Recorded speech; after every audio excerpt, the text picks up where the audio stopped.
if you're a conservative, like a real conservative, not one of these phony MAGA conservatives, but an honest to God, actual conservative who cares about conservative governance, then you only have one option in the race for president, and that's Kamala Harris.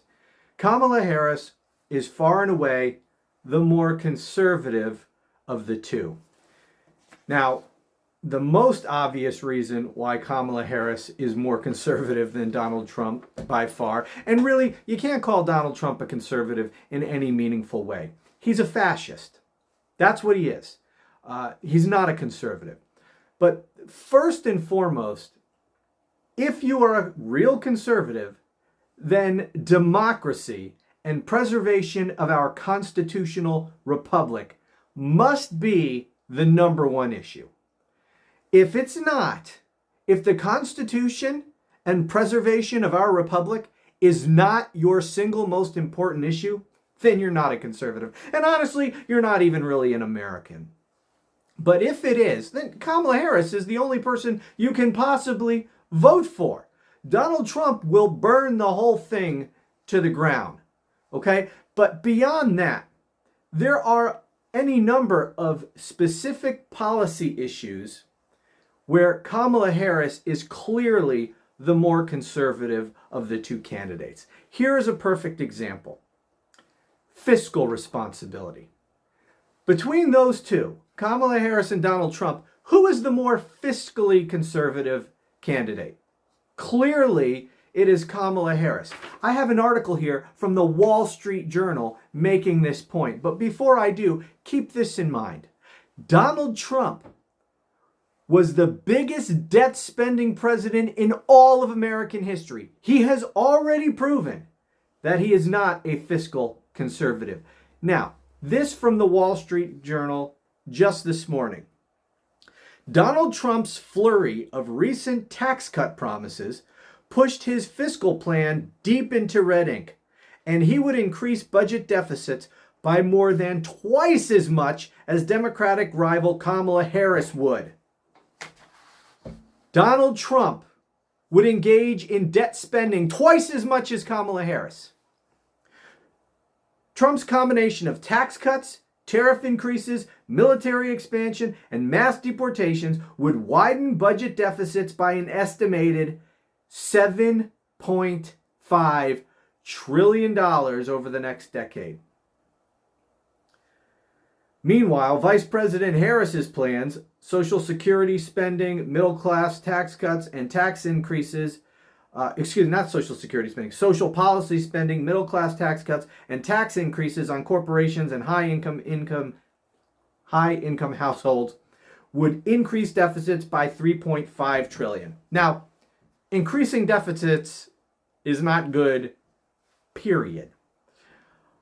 But the fact of the matter is, unless we make major structural changes, which no one in this country is actually serious about making. Look, you cannot eliminate our deficit until you reform the major drivers of our deficit. And that is Social Security, Medicare. And unless and until we have a serious discussion about that, deficits aren't going to go anywhere. The question is, how big a deficit are we going to have? And that really matters.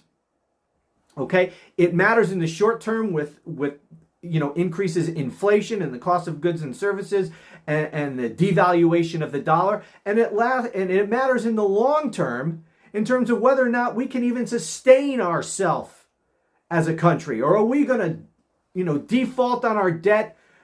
Countries around the world are going to get rid of the dollar. I mean, long term, we could be really screwed if we are massively increasing our budget deficit like Donald Trump would do.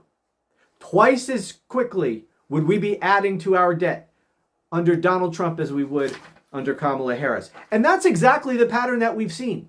I told you that Donald Trump was the biggest debt spending president in all of American history, and he was. He added $8 trillion to the debt.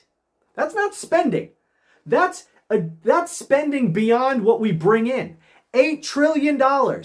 We spent under Donald Trump $8 trillion more than we brought in tax revenue under Donald Trump in 4 years.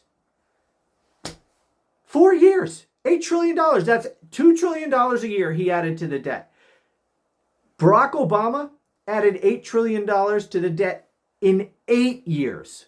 Donald Trump added debt to our country twice as quickly as Barack Obama did, which is exactly in line with what the Wall Street Journal is saying here. If you vote for Donald Trump over Kamala Harris, you are voting to increase our deficit twice as much under Donald Trump as you would under Kamala Harris. So who is the more conservative choice in this election? Well, if your issue that you're talking about is fiscal responsibility, that is clear. Kamala Harris, far more conservative than Donald Trump, far more responsible with our tax money than Donald Trump. Far more responsible with the future of our country than Donald Trump. You want inflation? You want to devalue the dollar? You want to make countries around the world start dropping the dollar? Then vote for Donald Trump. You want economic collapse? You want to make us unstable going into the future? Then vote for Donald Trump. You want to shit on the Constitution? Destroy our constitutional republic? Then vote for Donald Trump. You want to preserve democracy? You want to preserve this country and our Constitution for your children and grandchildren? Then vote for Kamala Harris. You a conservative? There's no choice. Kamala Harris is who you need to vote for. We are less than a month away from this election. In less than 30 days, this thing is going to be over. Hopefully we'll know who the winner is by then. But the voting will be over one way or another. And I understand that a lot of you may be feeling anxious. Some of you might be worried. And some of you might be downright scared at the idea that Donald Trump might actually win. And while it is absurd to even look at the fact that this man has a chance, I mean, why does he even have a chance? It's mind-blowing. After everything that he's done, that there's even anyone in this country who would consider voting for him is beyond belief. But anyway, if you're worried about this election, I understand. And I recently recorded a video over the weekend. If you hadn't seen it, you're going to see it pop up here. It's probably popping up already. So click on this video. It's me in a ridiculous red MAGA hat, but it's to make a point. I go through some of the reasons why you should be optimistic that Kamala Harris is going to win. So please watch it, and I'll talk to you again soon.